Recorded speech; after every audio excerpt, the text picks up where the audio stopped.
Hello, everybody. Sorry, I was thinking that Nigesh would come on, but Nigesh at the last minute has betrayed me. He's a parent equal host. We are not equals anymore. He's now from now on my co-host. He's going to do actually something more important, taking care of his parents, which is supersedes anything else you do in life, honestly. So anyway, we'll get on with the show. We've got two guests, both are startup entrepreneurs. And typically, before we start the show, we talk about a story that I would pick as the pick of the week. And I know some of you may be thinking that I'm going to talk about, let's say, the new appointment at MDX with the new CEO, or even the hot news now is that the fact that that technology conference called RISE, RISE, not RAIS, which is the chairman of MDX, RISE Asia has been pulled back from Malaysia, holding it to Hong Kong. I've got some background to that also. I'm going to write my story and run it for tomorrow or Sunday. And I won't talk about it yet. But what I'm going to talk about, and not even the new MDX CEO yet, I will talk about actually the previous MDX CEO, because I wrote a commentary on that. And it's called Surina Shukri, The Bold Move That Failed. And, it was... literally, it was fast and furious on my phone, messages and calls coming in so from midnight of, really early morning of Merdeka, which is just after midnight is already, August 31st, right? So my phone started buzzing and then calls and all that coming in. And even those who liked the article and felt that, it was fair comment or they trusted me, Karam, it's unusual for you to be so blunt and so harsh.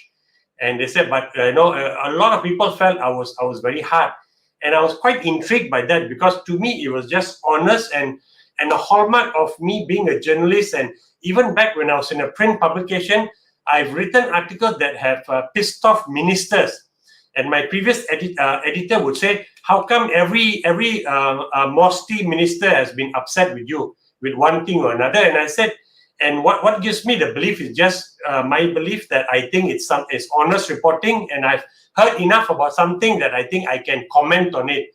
And my comment may end up being wrong and fair. You write a commentary and you stand up and you have to be ready to take the punches, right? Or people disagree or what. And a lot of people, or I wouldn't say a lot, the article was read more than 10,000 times. So a handful of people who didn't like it were very vocal, and I loved it that they were vocal and passionate. Stand by what you believe in. I got no issues with that at all. But when you write a piece like that, so many other people will share insight with you. Oh, hey, look, there's this angle to it, there's that angle to that. It really opened up my mind. And by the way, some people felt that this is an article I wrote after talking to a few people over 1 or 2 weeks. No, really, my interest in Surina's leadership style triggered in like October of 2019 when Hasnul, who's like a pillar of the creative economy, well-liked and very popular, putting his resignation. Then I say, hey, what's going on? And Hasnul didn't want to say, right? So, but, you start picking to people, and I started following this story from then, and really it dovetailed to Surina's leadership. And even today, I heard an interesting anecdote, but I won't share. I have so many anecdotes, but I won't share because anecdotes are at that point in time.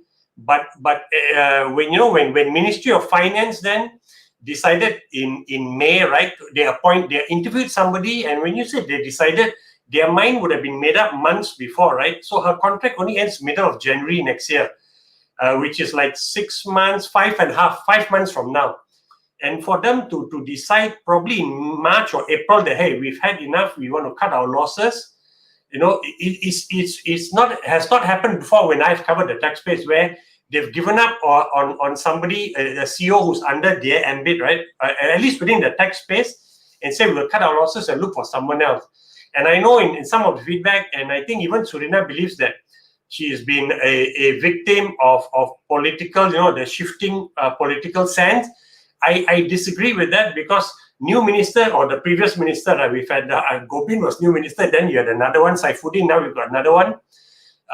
So there were people who are defending her, say, it's the political, she's been a victim of political, shifting of sands. I don't think so, because previous minister came on, he was appointed back in March 2020, right? And if he didn't like her or thought he could do better choice, you would have made the move to replace her much earlier. So I do feel that it was performance related, and hope, when the impact assessment comes up, but you can't really compare, because Yasmin's time she stopped producing the MDX annual reports also months into her tenure. Not months, a year. She first, I think, if you go back to DNA, you type in MDX annual report Yasmin. The first 2 years or 2 years, definitely she produced it. And after they stopped coming. And it's probably my fault also for not being very strong and vocal saying we need the annual report. Because those annual reports are not so much to assess the CEO, but students and master's level and doctorate students and people from overseas, when they want to assess how Malaysia's digital economy is going, because MDX is credible and they've been doing it for so long, this is their 25th anniversary, people want to look at that report to see, hey, what's going on, what's the past 3 years, what's the past 4, what they're planning to do next year. A lot of important data points in there, but they stopped producing it. And now they're going to come up soon with, they call it an impact report, right? So, and I know whatever you call it, people will be going through it with a fine-tooth comb, and they will be probably challenging it, hey, can you really justify taking claim for these numbers? Because I know MDX produced a press release once a few months ago, and they claimed credit for something, and one of the leaders in the ecosystem messaged me, hey, are they really claiming credit for this? So people are much more critical and discerning when it's come to MDX. So today I got feedback to say that the leadership team in MDX also feels that why am I being critical of them only, right? Why not other agencies? Look, no other agency has got 400 people. No other agency has a budget, 2021 budget of like 400 plus million ringgit, right? And that shows the heft and the importance of MDX. And I said it for a long time that MDX is an important agency to catalyze and to drive forward our digital economy. In fact, some very influential leaders were debating with me, on Sunday, and even 7:40 a.m. on a Sunday, on a Tuesday morning, I got a phone call.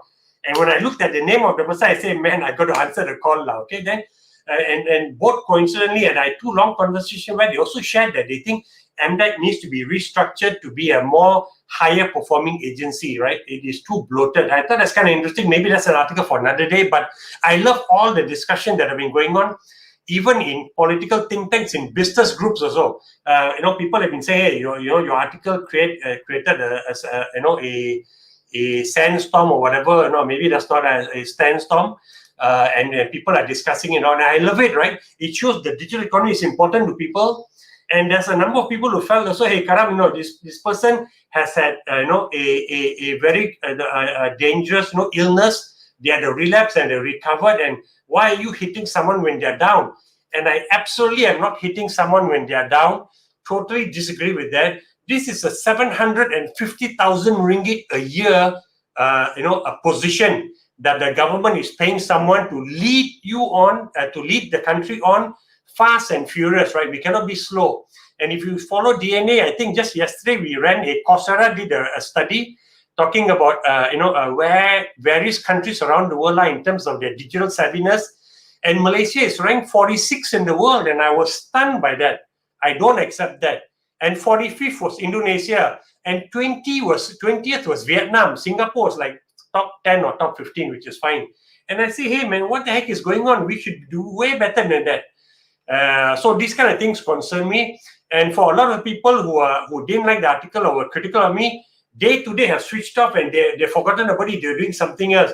I will be devoted and committed and passionate about our digital economy, because if we successfully execute our digital economy agencies like TPM now under Zulera, MDX, Dato Nur Halim from MTDC, they do their job well, all Malaysians will feel the impact, intangible and tangibly of the digital economy.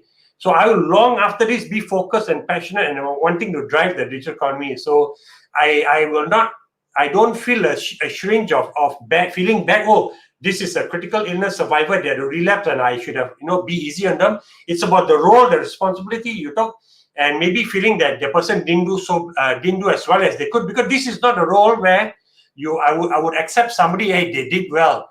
When you're paid that much and you're head of MDX, you got to be when you leave or whatever, you got to be leaving and people saying they did an A job or even better, an A+ job. That's my standing, and that's the standing of many ecosystem leaders also. So that's what I'll say about this. And and Munshi and probably Joshua also don't know, but I may ask them if you want to comment on that also, the MDX or the importance of MDX to the ecosystem. If they don't want to, that's fine. I'll leave it for them to bring it up because that's not part of the questions I asked them. And then with that now, we will bring on our first host and not host, I'm the host, our first guest for the day, which is Umar Munshi. And I'm going to call him by Munshi, his name, okay? Surname Munshi, welcome to the show. And us having you on the show also proves that we are a Singapore-friendly show because Munshi is a Singaporean, proud Singaporean citizen. And because he's a Singaporean, I think that Munshi plays a very important role because, you know, everybody Munshi in Malaysia, or at least in the tech ecosystem, the leaders at least probably go to bed at night uneasy, wake up suddenly in the middle of the night, breaking out in cold sweat because Grab, which was born in Malaysia with Malaysian leadership and still got a big presence in Malaysia. Literally, I can walk to their Malaysian office, right? They're like less than a kilometer away from my house. Still very much a Malaysian company, but they've been branded a Singapore company, and you know it rankles a lot of ecosystem leaders the wrong way. And we now got to rely on you as a Singaporean who has now called his company a Malaysian headquartered company. You got to go out there and raise gazillions of billions of dollars, right? And become a blowout success story in the Islamic fintech ecosystem. Okay, bro. So I'm laying that responsibility on you. You have to be our yang. Because Grab was the yin, you're going to be the yang, okay? So, but now with that, let's talk about what you are doing now. And I want to bring up a comment that Dr. Iqbal, who I respect a lot, you know, as an entrepreneur, he's also an active angel investor. He shared some, because I don't know you at all, and this is the first time we're speaking, right? So almost always the entrepreneurs, I have known them, or I know of them. You, I know of lah. So like with Joshua, I totally didn't know him at all. He just popped up, you know, from nowhere, raising 4 million ringgit. Fantastic. But you, I know of, and we've engaged on LinkedIn once or twice, but we never really made time to meet. We will meet after this. Just want to talk about why did Dr. Iqbal said that you've been a survivor, and he describes you as being an indefatigable entrepreneur. And I love that term because, and I think we're talking off camera a bit, one of the all-time favorite, most viewed TED Talks was actually a psychologist, a sociologist, a study of entrepreneurship, who said that one of the key intangible criteria for someone to be a successful entrepreneur or startup, you know, is that they must have grit. And Patrick Grove totally believes in it. When for me, someone describes you as being indefatigable also means that you have grit. Right, you refuse to lie down. You've taken your punches. You've been on the floor, and you have got up again, time and time. So tell us about your history of being an entrepreneur and the various times that what you've done, maybe it has failed, and yet you got back up again. And then why then you have now settled on your latest. Also, this is like 3 years old, right? Ethis, or is it even older than that? Is Ethis 3 years old? I could be wrong. Yeah, it's older. Okay, all right. So tell us about your past entrepreneurial experience, and then what you bring to the table with Ethis, and why you thought being a running Ethis, right, is the right thing to do. 4 years ago, or even at this point in time, because you've raised already $1 million US almost, and you plan to raise 10 million US. So I love that statement of ambition that you've laid out there. Sorry if my question took so long, because it can be a problem when you've been covering the ecosystem for so long, and you are still. You know that it's absolutely critical to the success of a country, absolutely critical to Singapore, so even to Malaysia also. So, okay, bro, the stage is yours. I won't interrupt you. Brilliant. Thank you for the long question. I guess there are two parts. One is my own history background as an entrepreneur, and the other one is specific to Ethis, which is currently and for the foreseeable future, hopefully something that I can dedicate myself to. But as an entrepreneur, it's been some time. You did off backstage mention about me not having much white hair, but it's well hidden by all these apps, But yeah, I've been an entrepreneur for 20 years. Wow. Since the age of 18. Since the age of 18. Okay. 18, yeah. Not very common in Singapore. I was, I would say, almost moonlighting while doing my national service. Then I went to university for a year, NUS Business School, but I did not actually complete it. I was there for only a year. Okay. So, as a young guy, once you start going to the world of business is very exciting. But yeah, I have gone through a lot of ups and downs. Yeah. Okay. I mean, Singapore is my birth home, my family is there and so on, but I've lived outside of Singapore for quite some time. I was in Oh, Indonesia for 6 years. 6 years. 6 years, yeah, in Jakarta, for some time in Bali, which was quite fun. And that's where I met my co-founder. He came in as a junior staff initially, and later on became my partner in a previous, it was a health tech business. Okay. Before the word health tech was popular, it was a technology business focused on healthcare. But one thing that happened was that the business actually, at some point, while it was on the upswing, it actually collapsed. Wow. And yeah, I was, I think, I don't know, 27 years old, 26, 27 years old. So that was my first big lesson. And before that, it was going up, up, up, of course, with many challenges. And that's when, suddenly things came crumbling down. But this was the business you were running when you were in Singapore before, Indonesia? While in Indonesia, yeah. Indonesia, okay. So what was the business and what caused the failure? And then looking back now, what were the lesson? What lesson do you learn quickly from that? All right. The main thing was I was a distributor of a health product. Okay. It was a premium high-end product, and there was good demand for it. There were not many competitors, right? So the problem or the issue that happened was basically a supply issue where the supplier had other plans and left me in the lurch after years of making money with him or for him. So when that happened, I was a young entrepreneur, not so young. You still are young, bro. Don't worry. And I had put everything into the business. I don't have any idea of having plan B, right? Oh, okay. So when things collapsed, and at that time, young and foolish, I had sports car in Singapore and whatnot, which was never fun when things go wrong. Yeah. So that's actually the trigger that brought me towards taking steps towards Ethis. Right? So I was down in the dumps. I was not only was I left with nothing, but I had negative. I had debt. Oh. And that's where you realize that those people and those institutions that used to happily want to give you money now are no longer your friends. And that's You're all sunshine supporters. Yeah, sunshine supporter. Yeah, when it rains, they pour more water on you. So I think at that time I had a realization as a Muslim. I never knew that there are rules or there are prohibitions and there are frameworks in finance that we need to follow, right? And it's something that's developed, or I mean not developed, something that exists in Islam and it's meant to be for everybody, not just Muslims, right? I never knew. So it's meant to be for everybody. But I never knew in Singapore because Islamic finance is not really very developed.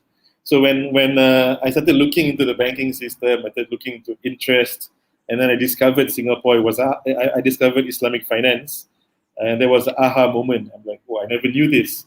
And the more I looked into the logic or the wisdom of it, the more attracted I became. And that's actually the journey that I went through that brought me to the starting point where I became attracted and excited about Islamic finance. I spent 2 years trying to do Islamic finance stuff in Singapore, had mixed success. It was just too limited of a market in that sense. Yeah, but okay, I'm going to stop you there because because when you are running a business in Singapore, and I hear that all the time, any entrepreneur doing a startup business, by de facto, they know that you are running a regional business because Singapore is just the first step, right? So why did you limit yourself to, when you're doing your pitch to investors, why limit yourself to only Singapore? Because obviously, they would ask you in common sense, Indonesia and Malaysia, even Philippines, right? But you target Malaysia, Singapore first. And no investor will think that's too much of a leap for Singaporean, no, right? Yes. No, so I mean, before Ethis, the idea was I wanted to work with financial institutions to bring their services into Singapore for the community that had formed around us. Okay. In the end, it didn't work out or it didn't happen fast enough. So we said, let's do our own product, our own service. And that's where Ethis was born. Okay. So when you wanted to build your own, because you were earlier a distributor, other people's product, so you still had the same idea. Let me just get another person's product and bring in, right? So no. And that's why DNA also, we don't feature entrepreneurs if they are distributors. If you are not trying to build a product, right? We don't give you mileage to our readers because we know that is easy to do. No, of course, very hard to do, right? But relatively, trying to build your own product and getting it to the market is way magnitude harder than getting an existing product, right? And trying to push it to the market. So that's why we want to, focus on entrepreneurs, trying to create or build something. Because that's why innovation comes in, iteration. That's why sleepless nights happen, right? So all that. So, but interesting, you decided that way. Then you say, no, we'll build our own product. But you're still doing it out of Singapore, right? So when did they hit you that you got to be outside of Singapore? And why not choose Indonesia instead of Malaysia, which of course is a bigger market? Of course, Malaysia is very strong as an Islamic hub also. But I just want to ask you whether you thought of Indonesia and then you decided no, why? Yeah, so we set up in Singapore in 2014. Quite some time, an old startup, right? So then in Indonesia in 2015, it was more of a project management company serving the Singapore investors, and it started to grow internationally, right, by word of mouth. What happened was two things. Singapore had no regulations. Malaysia actually were first to come up with regulations for crowdfunding, right? So that's very interesting. And before that came out, we were also engaged in discussions with regulators and other stakeholders, because they were looking at Islamic-focused crowdfunding, and there weren't many options except this little company in Singapore. Who are these guys? So we had discussions and so on. So I felt that since there's an opportunity to have a license, Malaysia is definitely a hub. Indonesia is really running, but as a hub, and when it will ever have a license, we don't know. So that was part of the reason. That was the push actually. So we, my partners actually initially didn't really agree, because Singapore is generally accepted as the leader for everything. Even if they haven't done something, they say Malaysia doing it. No, we are the leader. De facto, they think they're the leader. If they think somebody says Malaysia the leader, no, we are the leader. It cannot be Malaysia. So I understand that. And then I'm just getting a few jabs there, in Singapore. Don't worry about me. Ignore me when I say that. No, but one thing interesting also, a lot of Islamic finance leaders, like Dr. Iqbal, for example, and a few others, they were very, very excited and supportive of what we did. We were not. We were excited about what we're doing, but we didn't see it in the frame of what they saw, which is this is an iteration of Islamic finance or evolution of Islamic finance that can really fulfill the social benefits and social impact. And that opened up our minds to what kind of opportunity have we stumbled into here, right? And only as we went a few years later, then we understood that while it's always great to be at the forefront of something, it cuts both ways. It's difficult to be the one cutting down the path, and later on others coming down that path and even overtaking you, right? No, absolutely. In the Silicon Valley, they always say that actually it's to be ahead of the curve is a very dangerous place to be, because you are, the first one. If you cannot convince people to give you money and they believe that the curve will catch up, you're screwed for sure. So, that's a common thing that they say that. But anyway, you are, but now I guess the market awareness has caught up, and you're still standing. And you've raised, a nice sum of money. So tell us, what you plan to do, and why did you immediately state in your press release that you are aiming to achieve, to raise $10 million? What gives you the confidence that is possible? Yeah, we have seen in other companies similar to us in various ways raise good money as they grow. So the market is definitely interested to invest in the kind of business that we have. And specifically also for the Islamic economy, right? So we have had institutional interest to invest in us for some time, but we are, I guess, in some sense, a little bit old school. We want to make sure everything is in place.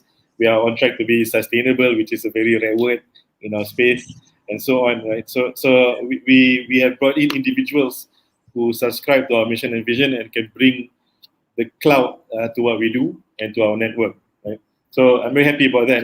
We have quite a list of good individuals who have come in. A few were mentioned in the PR. The rest are hidden or silent for now.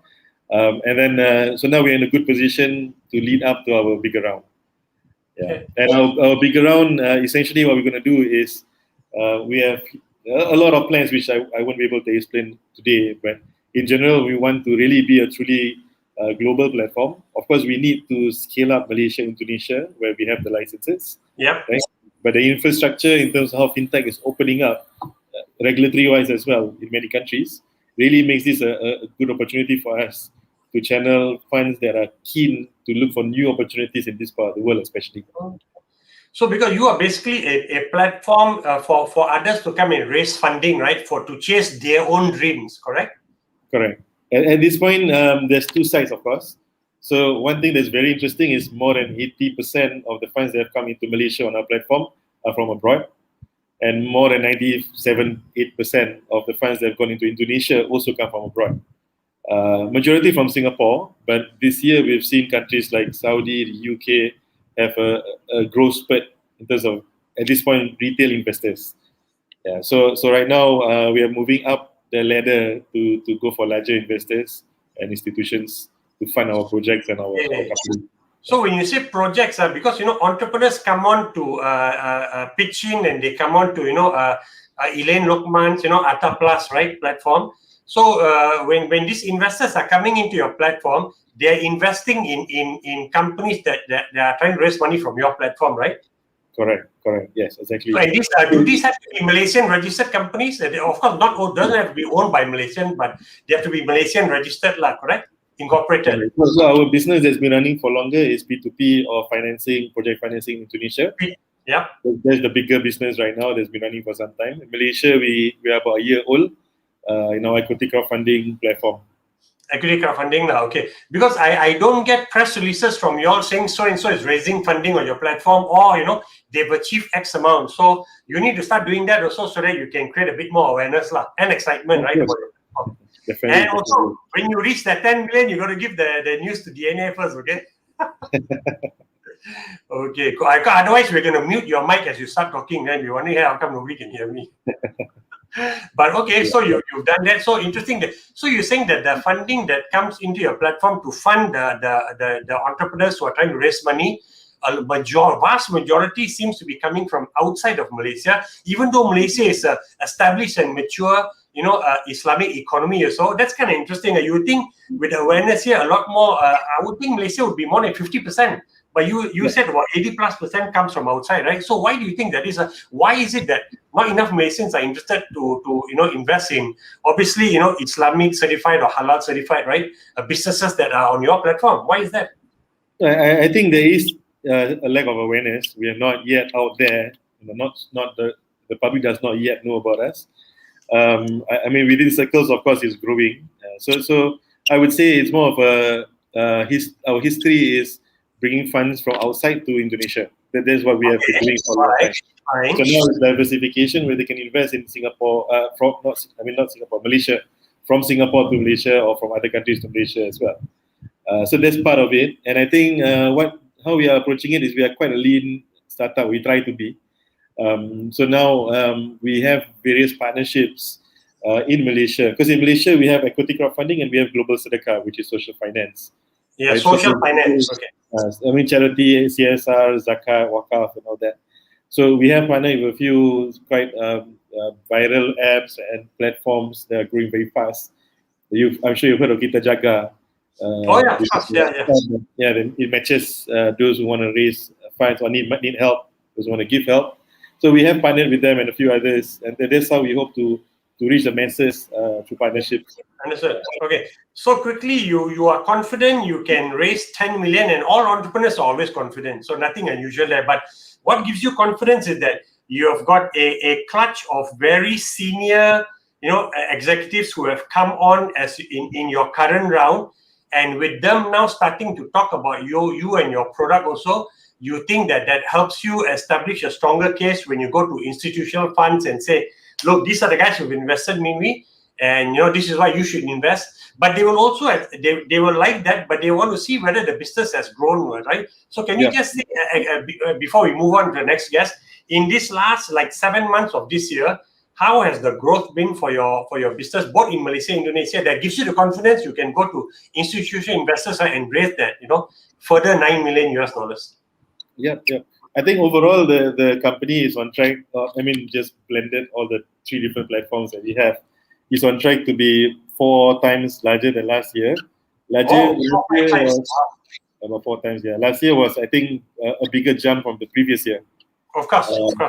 Because what happened for last year was, for the COVID peak period in the middle of the year, it was quite dead. Then end of the year, it suddenly shot up a lot, and then we continued the momentum to some extent this year. Okay. Yeah. So so you're saying that your financial performance also gives you the confidence that you can back it up to get that $9 million further that you're raising, right? Yeah. There's a good momentum going on. Nice. Well, good luck to you, man, with that. Okay, Umar, we are now going to transition to the next guest, and then, like I said, when I bring you back on, if you want to comment on the, because you've been here for a while now, on the MDX, importance of MDX really to the ecosystem. You don't have to comment on the past CEO's performance, right? But if you want to comment on the role of MDX, you feel that whether MDX has a role to play in your growth or not, you can, bring that up. Okay, so you got time to think. Joshua won't have time to think because he's coming on now. Okay, all right. So very much okay, guys. So now we're going to bring on guys. Sorry, when I say guys, I mean ladies also. Because one of the comments I got hit in was that I was an MCP. Somebody thought that I was hitting out at Shurina because she's female, I was male. Totally off base there. But anyway, let's not get sidetracked by that. Let's bring on Joshua now. Hi, Karam. Hey, Thanks bro, for how having are me. you, man? Yeah. Actually, not how are you. I want to ask, who are you, man? I mean, my first question was, who are you? And even people in some of the people in the ecosystem I asked, they don't know who you are, and I was like shocked to see who are these guys that raised almost $1 million US, 4 million ringgit, right? And I actually love it. I think in my LinkedIn post, I love the fact that I have not heard of you all, and yet you all have been able to convince the right people to bet on you, right? And which means that your business has been growing. So it's amazing. I hope there are 1,000 more entrepreneurs like you out there, just busy, head down, trying to build the business, not saying, hey, I need to get on DNA, I need to get on Tech Talk, right? I just want to grow my business, learn, pivot, right? And grow. So fantastic, full credit to you. And I love the fact of that. But because nobody knows you, maybe we start with the fact, just share with us your background, right? Who you are and what you did beforehand, and whether you run business before and you fail, right? And what you learned. And and then I'll move on to my next question. So, who is Joshua? Awesome. Thanks, Karam. Thanks for having me here today and the opportunity to share a little bit about myself and Troopers as well. So, okay, maybe about myself first. I was born and bred, raised in Ipoh, Perak. So, hey, I'm born in Ipoh, man. Woo, Ipoh Mali. Ipoh Mali, and also Mycalian as well in my primary days. So I came to KL. I followed my family to KL, at the age of 12, and then I had the opportunity to get my overseas education in Indonesia as well as Hong Kong. Oh, so, and then I came back when I was about 23, 24, right? And then I started my career at PricewaterhouseCoopers. I was a consultant, in operational risk, governance and stuff like that. So, how I got started with Troopers actually was a very interesting story because, through my time at Pricewaterhouse, where I learned a lot, I also had a small little gift, which was a slip disc to my back, right? So because of that, I had to do 3 major surgeries on my back. And, wow. So it was a very daunting experience. And after, going through that, I thought to myself that, I wanted to do something different. I wanted to do something that I had passion in, something that I believed in, right? So one day I spoke to my co-founder, actually, Kelvin, right? He's a high school friend of mine. I've known him since I was 15. And we were in our Taman, SS15, if you're familiar with Subang. We're just sitting down at a cafe, and then we were saying, what can we do, right? What do we want to do, right? Is there something that we're passionate about? And he was just telling me about his story, about how, when we were younger, back in college, even in high school, we wanted to look for part-time work. And, we would walk into McDonald's, walk-in interview, or we'll go to, 7-Eleven, look at the vacancy board, right? Stuff like that. Or you ask your parents, is anyone hiring, just to earn some extra side income. So Kelvin primarily was already in that business, connecting people with part-time work, gig work, and stuff like that. And I said, hey, I think there's an opportunity here, because we see a lot of scams going on, people working and then not getting paid, asking to submit some, not very professional photos of themselves just to gain a job. Right, and some in the worst case have to pay to get a job, right? So we said, hey, we could do something about this, right? And we wanted to bring more structure into this, ecosystem that was pretty much scammy or shady, right, per se. So we all still had our jobs, so we decided to start something, and we had an opportunity with Uber that left Malaysia, right? They needed some part-timers, so it gave us an opportunity. We started from there, and I guess the rest is history. Wow. Okay. So you mean Uber was your first customer, lah? Yes. Yeah. Pretty much. They were our first customer, and I think within the first 3 months, they had a lot of demand for part-time workers, right, to help with their growth and stuff like that. So we were working very closely with them to procure, recruit these people, select them, train them, mobilize and deploy them, right? And then one thing led to another, right? So I think when we first started this, we still had our full-time jobs. I was still doing my work in Pricewaterhouse. Kelvin was still doing his, he was in the events industry. So we were like, side hustling kind of thing, but then 6 to 9 months into it, we realized we had to make a choice. So, so we made a choice to focus on this. And 4.5 years in, I think it's been a very fulfilling journey. I think we're only at the brink of what we can achieve, right? We're probably much slower in terms of our growth progression compared to other conventional startups. I think, every company or every one of us have our own time. So we've invested the time to really learn about the industry, what makes it tick, what is important to our stakeholders, and come up with a solution that will benefit people rather than just coming up with a solution for the sake of it. Yeah. Okay. I guess wow, interesting. So this is your first entrepreneurial venture then, right? Yeah, pretty much. I don't really have much experience in terms of running a business and stuff like that, but it's even amplified with COVID, right? How do you steer a company through COVID? I mean, that is even, but if you say that, I think if you have, in the last 2 months, DNA has featured a lot of accelerators, right, that have been looking for people. So if you say you have not much experience, what did you do to learn to accelerate your learning? Well, some people learn by just reading about other people, right? But how did you learn, or did you just organically make mistakes and learn on your own, figure it out on your own, or you had some mentor, whatever? I'm just curious about that part of your journey.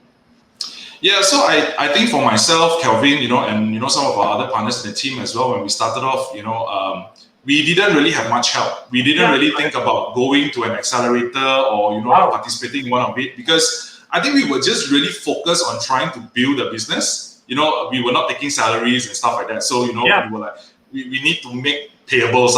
We needed to pay our people on time. It didn't matter if we took a salary or not. It is what it is. But I think what we did was we learned a lot from making mistakes. We didn't have too much planning.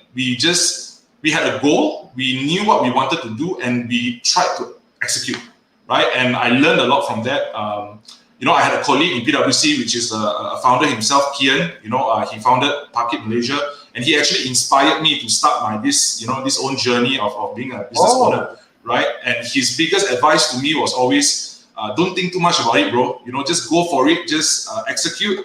Learn fast, make quick mistakes, and and learn from it and grow and go from there, right? But I don't think our learning is just based on that. I also believe that I benefited, and my partner also benefited a lot from mentorship, right? Okay. So we have very good mentors. I have myself, Peter.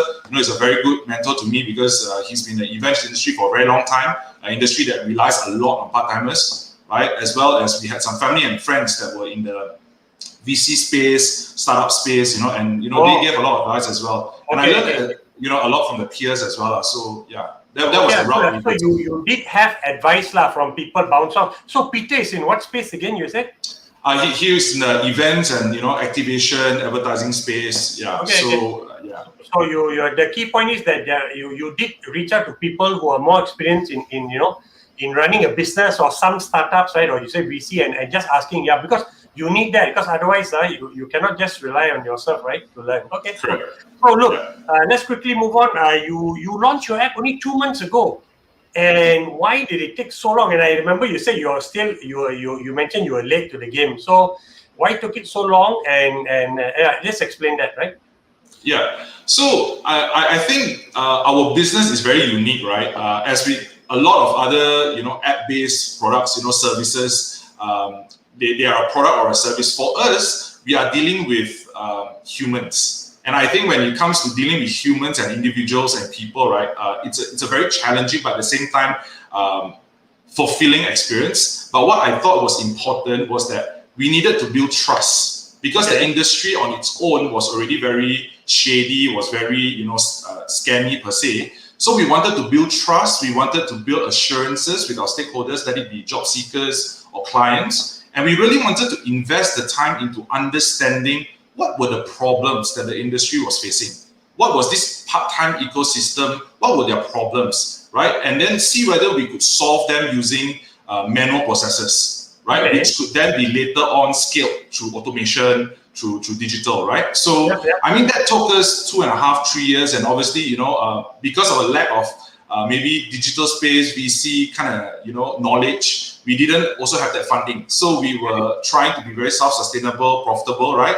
And that kind of we kind of hold back in terms of investing into this technology because it requires a lot of money and capital. But right? actually, building, so it's not just building an app, but you're saying just adapting your processes for an app first interface a lot of money. Okay, fine. But are you all self-funded? Because you say you didn't raise money at this, you had no angel investor or whatever, right? Just the two of you. Yeah, so when we first started, we put some money together, just the both of us. But for us to actually build our app, we actually did like a friends and family round now, where we raised $500,000. But that would have been just 2 months ago. So, but you raised the money before that, you launched the app 2 months ago. So Correct. $500,000 ringgit. Sorry, did you say half a million? Okay. That's right. Yeah. So we raised about $500,000 ringgit to build the app, right? And actually, the app technically is not launched. We introduced the app 2 months ago. Right, and one of the reasons we did that was because we had this opportunity to help with the national COVID-19 immunization program, right? To mobilize volunteers and stuff like that. So we thought it would be a good opportunity, right, to showcase our technology and stuff like that. So it was just a soft launch per se or introduction, right? I feel that there's still a lot more things that we need to do to get it to be where we want it to be, right? But I guess it was a good testing ground, yeah. Okay. So the app has not officially been launched yet, that's what you're saying, right? Okay. Yeah, it's not officially launched to say where we want to go out there and tell them, hey, Troopers is for you. You should come for this. Yeah. Because I think a lot of it is also, we want to make sure we have sufficient jobs on there, right? Okay. We are very blessed. Up to today, we have already close to about 40,000 users, right? With zero marketing, right? But the problem with that is that you need to have jobs on that platform. Yeah, of course. Right. So, I mean, we're trying to balance that. It's not the economy is not helping, right? But I think as things get better, I think people will open up more, and I think hiring managers, businesses are also probably looking into more of a short-term solution first, because people are not really sure what the economy is going to be like in the next 3 to 6 months or a year, right? So, I think we would play a very important role in that. But right now, so people, these people who get jobs, right? They're going to your. Of course, they're going to the desktop version, but you can access it through your phone also, right? So and you can get jobs ready, right? If you want to, correct? And but they're registered also, so you've got a bit of a profile of them, correct? Yes, all of them. I mean, the users that we have, they're all fully, registered and stuff like that. So yeah, I mean, it's a very seamless process for them to apply for jobs. Okay, fine. So is there a target when you're going to launch your app and tell all of them, guys, you've got 3 months to go to the app? And are you thinking if you're going to go only app, like at the end of 6 months, the website is not functional anymore, you must have the app? Are you taking even that kind of bold decision or no? Yeah, I think that decision has already been taken. So I think all jobs are now transacted through the app, right? I think that is very important so that we don't have that, are they an app platform? Are they a web-based platform and stuff like that, right? So that definition has already been very clearly set, right? But in terms of our launch date, I think we're looking for something between the next 1 to 2 months, just to really ensure that everything is ready to go. We want to make sure. I also believe that with all apps, you got one shot at it, right? To make sure that it's something that people want to use. Because the moment you put it out there and people download and they feel like it's not really their thing, then it's very hard to convince them to come back again. Oh, okay, cool. All right, look, I got 2 more questions for you. The third one is actually, do you feel there's a social or community aspect to what you're doing? No, I think there's a huge social and community, element to what we're trying to do. I think one of the biggest things for me personally and Kelvin is to empower the youth of Malaysia, right? A lot of young people nowadays, they come out and say, I want to earn 4,000 ringgit, 5,000 ringgit, right? And we are saying, yes, you can do that. We want you to be able to do that. We want to move the Malaysian workforce into a more higher paid workforce, right? Higher skilled workforce. But that requires them to build capacity. And that capacity is not only the capacity you get in tertiary education, but also through on-the-job learning, right? Sure. Through being able to work with others, to work with peers, and to have a good realistic expectation of what the actual workforce is going to be. And I think what we're trying to do here at Troopers is to provide young people and people that are looking for full-time work as they graduate with that opportunity, right? And more so than that, I think what we're trying to work on is also to let people know that they can have full control of how they earn, right? So I think the conventional way of earning is that you work for the entire month and then you get paid at the end of the month, right? Or you work day on day and you get paid by cash, right? So what we're seeing is that we're trying to move into a space where if you want to be paid every day, you can. If you want to be paid bi-weekly, you can, right? So that people can really learn how to manage their finances while at the same time have full control over how they get paid and how they earn, right? And I think that's a big component of what will be driving what we're trying to do moving forward. Because with this day and age, a lot of people, before they can even get their salary by the end of the month, they're probably out of money already, right? And when people are bogged down by financial considerations and stuff like that, they can't perform, right? So yeah, those are some of the things that I think that we're trying to make a difference. Cool. Yeah. All right. So my last question for you, of course, when I bring Munshi back, I'm going to ask him about whether they feel, what role you feel, MDX has played in your growth so far, or because there's a new CEO now, what role you wish MDX could play that can help people like you all. Okay, so but that's later. Sure. Right now, my last question, which I've already also given you, is that you've raised, 960,000 US, 4 million ringgit. Can you at least share how you plan to use it for tech and marketing? Because you hope that this will help you grow further, right? But let's talk about the tech part and the marketing part. Yeah, so I think from a tech perspective, we have a wonderful in-house tech team, right? But I think what's your headcount at the moment? You have 10, 12 of you all? Yeah, so currently we have about 35 people in the business. 35 people, wow, that's a lot. Yes, correct. Yeah. We and thinking about it, we started with 2 people, right? Two guys that had a dream, and now 35 people. So so we have a wonderful in-house tech team, led by John Cheng, he's our CTO, right?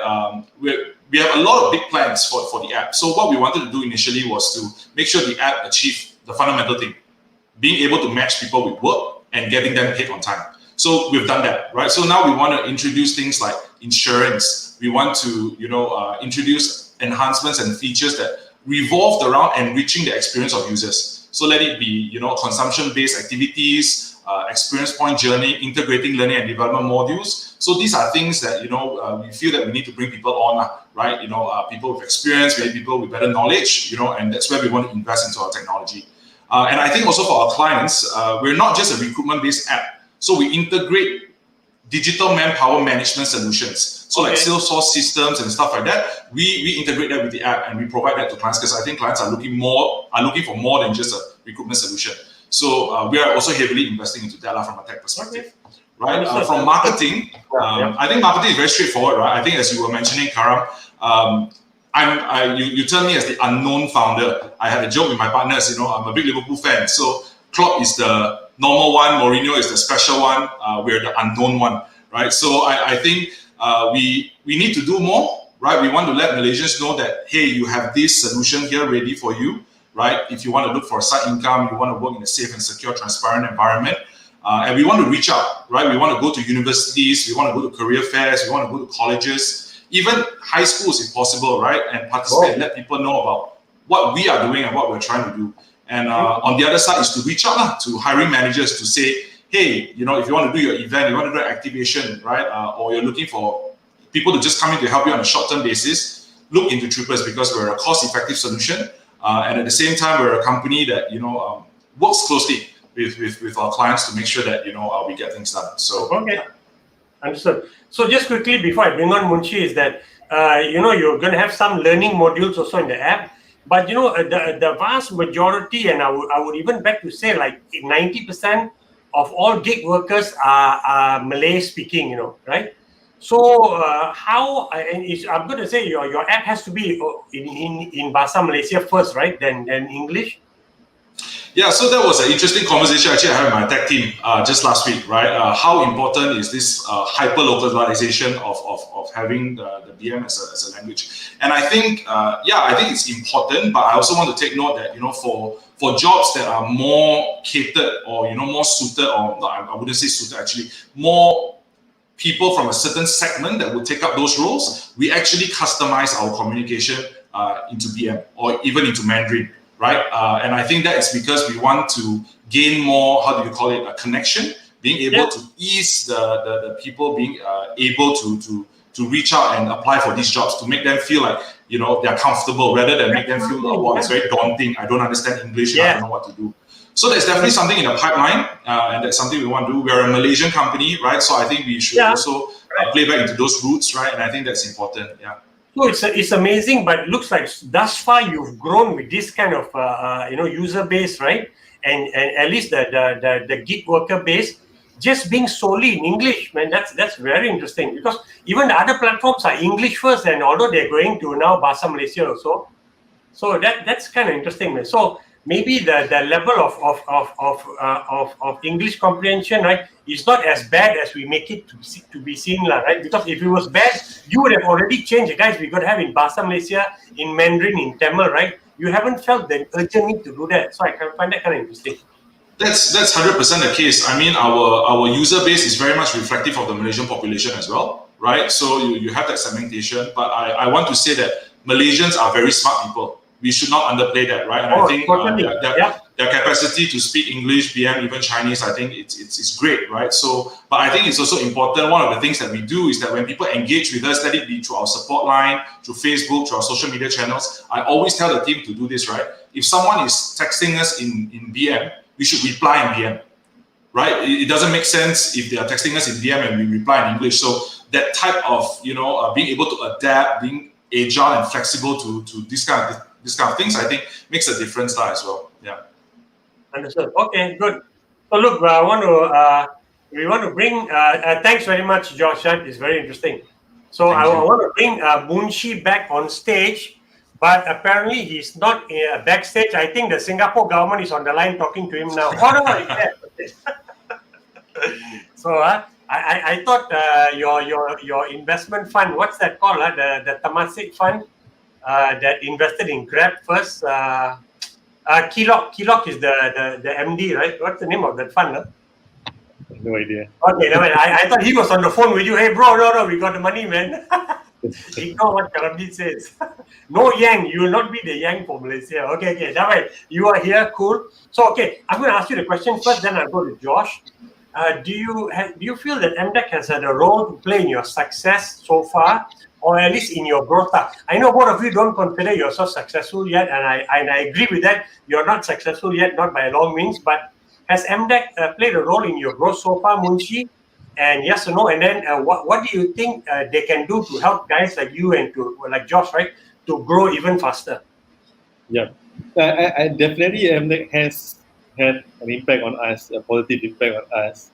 I have to say that upfront, especially in our context. Like for myself, I'm based here because of an MDX program, the Malaysia Digital Entrepreneur Program, MTEP. And so that gives me residency. Of course, as a Singaporean, it's not as difficult as other countries probably. True. But yeah, I mean, that's very useful. At least I know I can stay here and build the business and not worry about being sent away, right? But a few programs, events that we have, organized or participated in, supported by MDX and so on.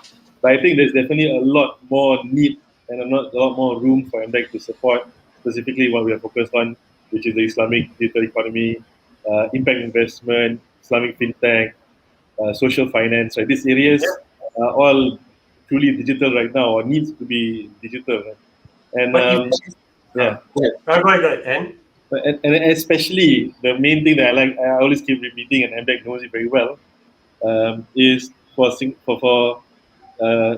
almost said Singapore, for Malaysia to be an Islamic finance hub and continue to be the leader, he has to also lead fintech.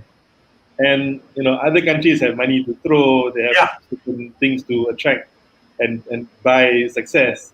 Malaysia may not necessarily be in the league in terms of spending money, but in terms of facilitation and support, I think there's a lot that can and should be done. Yeah. Okay. So, but MDX also said that because they're focusing on 4-5 different areas now, and actually under the digital economy, they also talk about Islamic, fintech, right? Yeah. So Islamic fintech is there. So is there something specific you wish they should do or they're doing, but they don't seem to be focusing on it too much? And hey, this is the gem of a program. Put resources or effort behind it. And then Josh, I'll go to you to answer the same question. Yeah. I mean, in general, dealing with government bodies and institutions, when there are changes, right? So in this case, there are a lot of changes. So I hope that they will continue and not just continue, but build up on the previous awareness or focus on the Islamic digital economy and Okay, fintech. cool. Thank you, Munshi. Okay, Josh, can you take the same question and then see whether MDEC has had a role in your success, and what do you think they should do to help startups like you? Yeah, I think for MDEC, I mean, not going down the political route or anything, like just being very realistic about it. I think as a company, because we're not, we were not in like the digital tech startup space, with accelerators and incubators. I may not be the best person to comment on this, but I think just speaking from experience dealing with MDEC, I think they've done a lot, to help us as a company. So to give you an example, they actually have the e-Rezeki program, right? Oh, yeah. That they help, right? And I think that was a big boost for us as well. I think with the whole Penjana gig initiative as well, we're leveraging on that to extend SOXO to our part-timers and stuff like that, right? So I think MDEC is doing a good job, right? Is there room for improvement? I think there's always room for improvement, right? I think they've also supported us when it comes to, engaging with the gig economy, and stuff like that, right? So I think, they've done a fairly good job so far, and would I want to have, we as a business want more participation from them and with them? 100%, right? So, I mean, that would be my part to it. Okay, great. So obviously, I mean, we all know, right, MDEC has a key role to play, a very important role to play. So hopefully the new CEO now, right, will meet the expectations that everybody has on him. And I know for sure expectations are so much more higher now on MDEC, right, to do stuff. So anyway, thank you very much, both of you, for your comments. I really enjoyed talking to you.